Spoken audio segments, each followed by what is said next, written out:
See, my mom is a real important woman. The lotion in the basket. Please.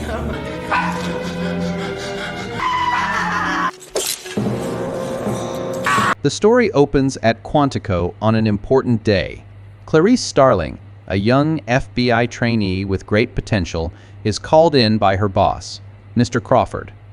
As she waits in his office, she sees a wall filled with newspaper articles and unsettling crime scene photos of Buffalo Bill, the serial killer the FBI is urgently trying to capture. From the information collected, Buffalo Bill targets overweight women and removes their skin. Mr. Crawford sends Clarice to a prison to interview Dr. Hannibal Lecter, a famous psychiatrist who turned into a cannibal, and gives her a questionnaire for him. Clarice is chosen because she has degrees in both criminology and psychology, making her prepared to deal with someone as intelligent as Lecter. Crawford thinks Hannibal's insight might help catch Buffalo Bill. Before Clarice leaves, he warns her that Hannibal is very manipulative and tells her not to share anything personal or Hannibal will use it against her. At the Baltimore State Hospital for the Criminally Insane, Dr. Chilton leads Clarice to Hannibal's cell. On the way, he makes suggestive comments and warns her that Hannibal is highly dangerous and intelligent, so she must never touch the protective glass. He explained that years earlier, Hannibal pretended to have chest pain.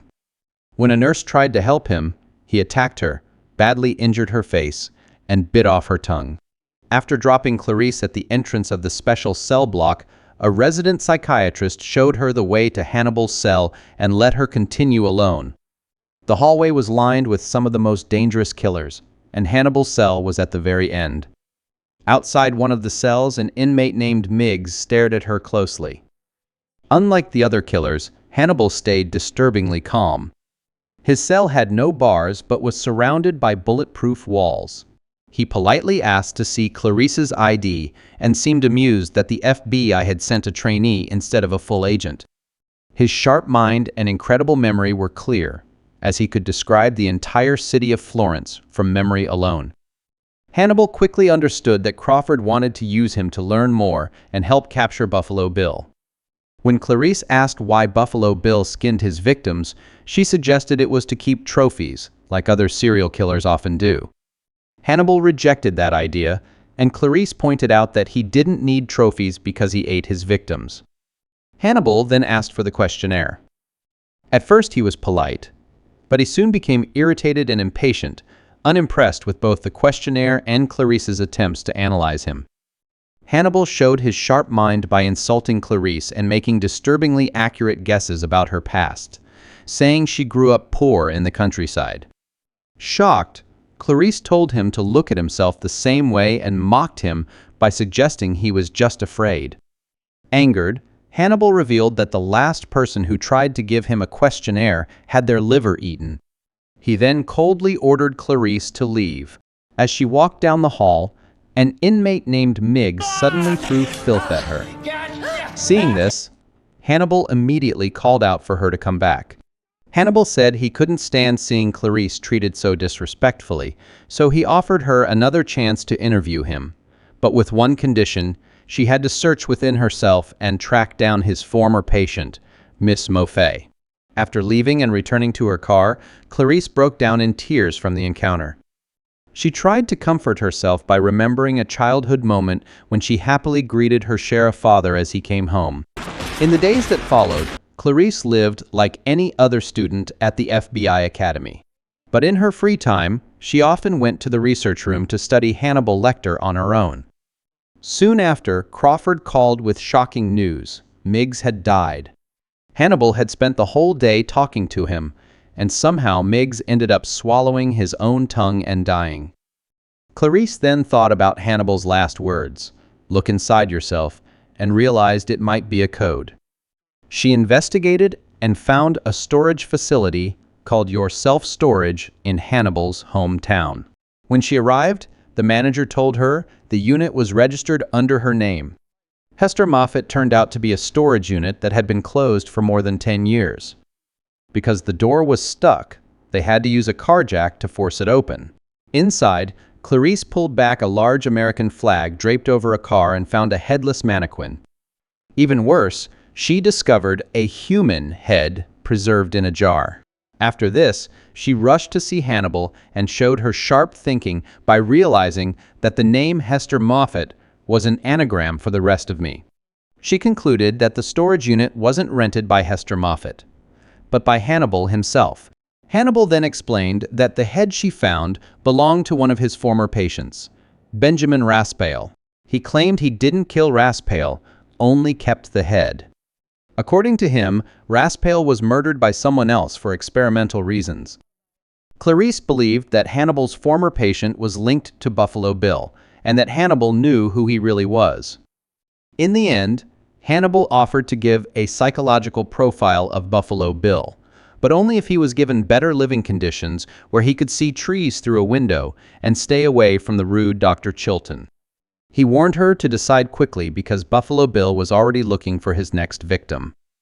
Meanwhile, in Memphis, Tennessee, a woman driving home was being watched by a man wearing night vision glasses.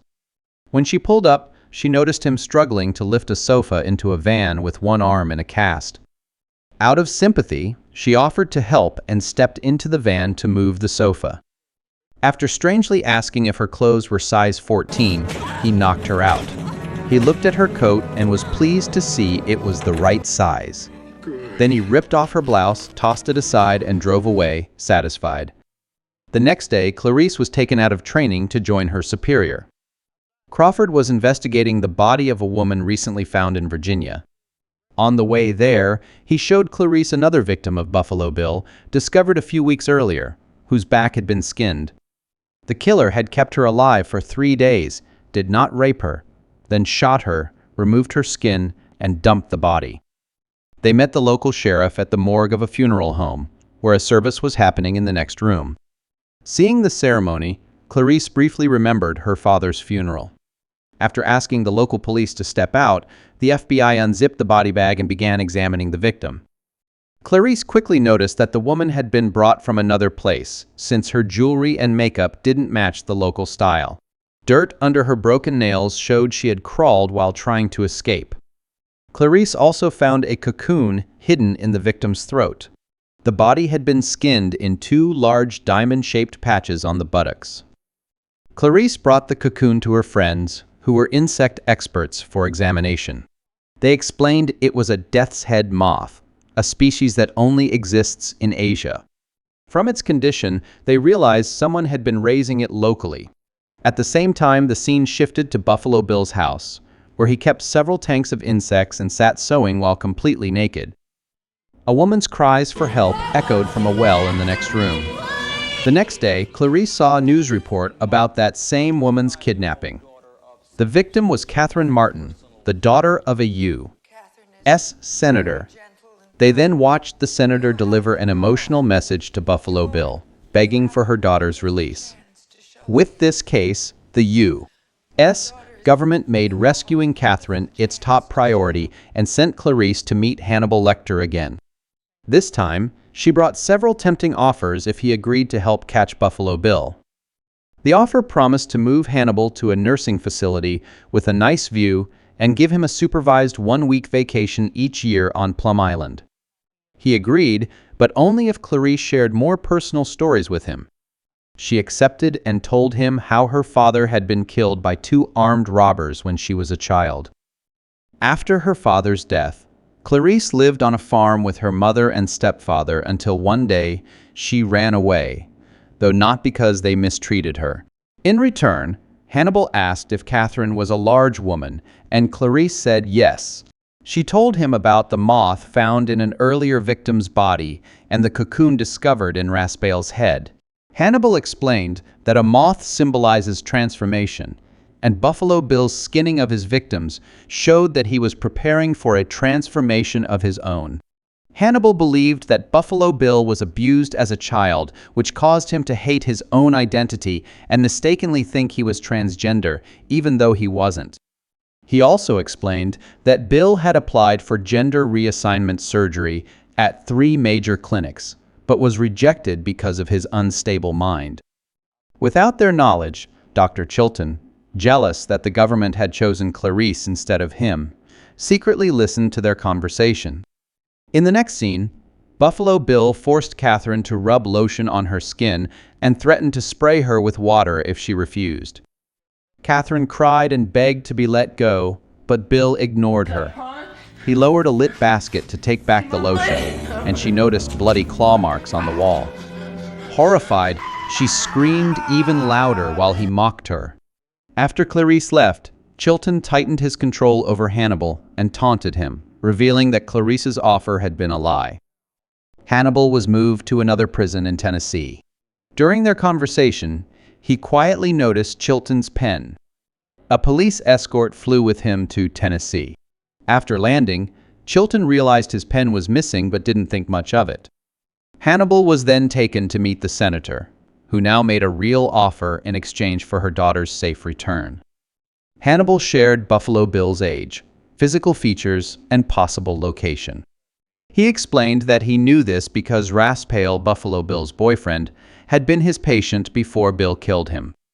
Clarice then hurried to the Tennessee courthouse to meet Hannibal.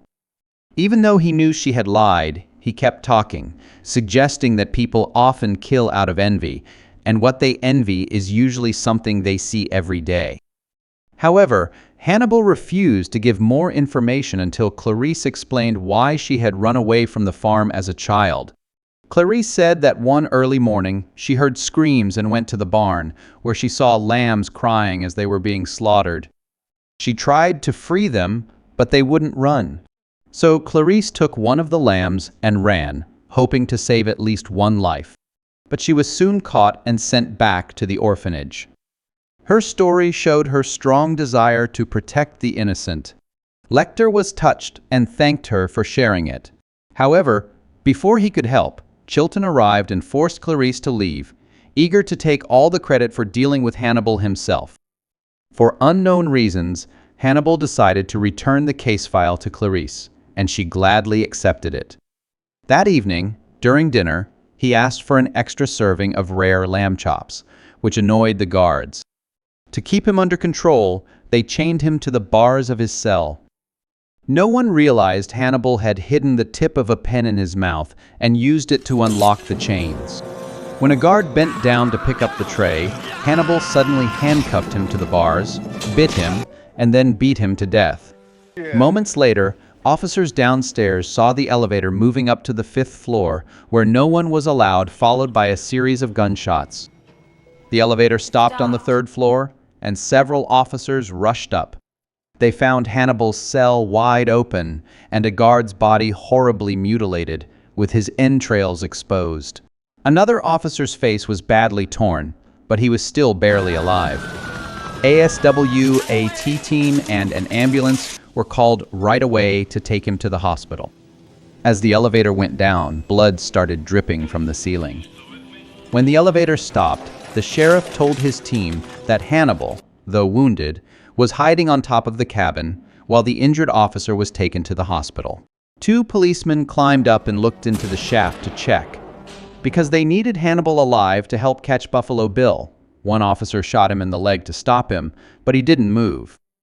The tactical team on the lower floor opened the elevator and were shocked to see a dead officer with his face removed. They didn't know that Hannibal was actually inside the ambulance, disguised using the officer's face. Soon after, Clarice was told that the ambulance had been found abandoned on the side of the road with a dead paramedic inside, and that Hannibal had also killed a tourist. Clarice was now more determined than ever to solve the Buffalo Bill case. She carefully studied the file Hannibal had given her, which showed that the victims followed a specific pattern. This reminded her of their conversation about jealousy, and she realized that the first victim might have been someone Buffalo Bill knew, Frederica Bimmel from Ohio. Clarice drove to the home of Frederica, the first victim, to continue her investigation.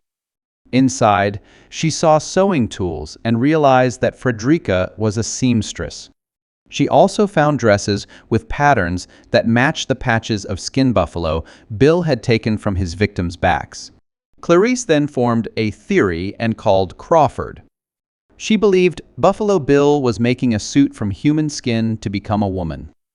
However, Crawford told her that with Hannibal's help, they had narrowed the search to 3 major gender reassignment clinics and were already on their way to Chicago to arrest the suspect. Meanwhile, Catherine, the senator's daughter, tied a bone to the rope Buffalo Bill used to lower lotion to her and threw it to the top of the pit. She tried to lure his dog down. At the same time, Buffalo Bill was getting dressed and putting on makeup, playing loud music, and posing as if he were in front of a camera. Ignoring Crawford's warnings, Clarice continued her investigation. She met Frederica's friend and learned that the victim had once worked as a seamstress for a woman named Mrs. Lipman. Meanwhile, at Buffalo Bill's hideout, Catherine managed to catch his dog. Bill panicked when he saw her holding it, and she threatened to hurt the animal if he didn't hand over the phone. At the same time, armed FBI agents arrived at a house, ready to catch the killer. Buffalo Bill heard the doorbell and went to answer it. Instead of finding the FBI, he saw Clarice, who didn't know she was in danger, visiting the house because it had once belonged to Mrs. Lipman. In another city, Crawford led a raid on an empty house and realized that Clarice was investigating on her own. Back at the house, Buffalo Bill let Clarice inside and introduced himself as Jack Gordon. He calmly told her he had the phone number of Mrs. Lipman's son so she could contact him. As she went further inside, Clarice saw a death's head moth and realized she had found the killer. She quickly drew her gun, but he got away before she could shoot. Clarice chased him into the basement, where she found a dark hallway leading to his hideout. Clarice heard Catherine crying for help and found her in the well, but the killer was gone. She comforted Catherine and continued searching. When she entered the bathroom, the lights suddenly went out. In the darkness, Clarice felt her way forward, not knowing that the killer, wearing night vision goggles, was quietly following her. He reached out with excitement, almost touching Clarice. As he raised his gun, the sound of it being cocked gave away his position. Clarice fired immediately, the bullet hitting the wall and revealing Buffalo Bill dead on the floor. In the next scene, the senator's daughter walked out safely, holding the little dog, while Clarice proudly walked beside Crawford. A few days later, at the FBI Academy graduation, Clarice received her official badge and was praised for her achievements. She thanked Crawford for his guidance and the opportunity he had given her. During the celebration, she was surprised by a call from Hannibal Lecter.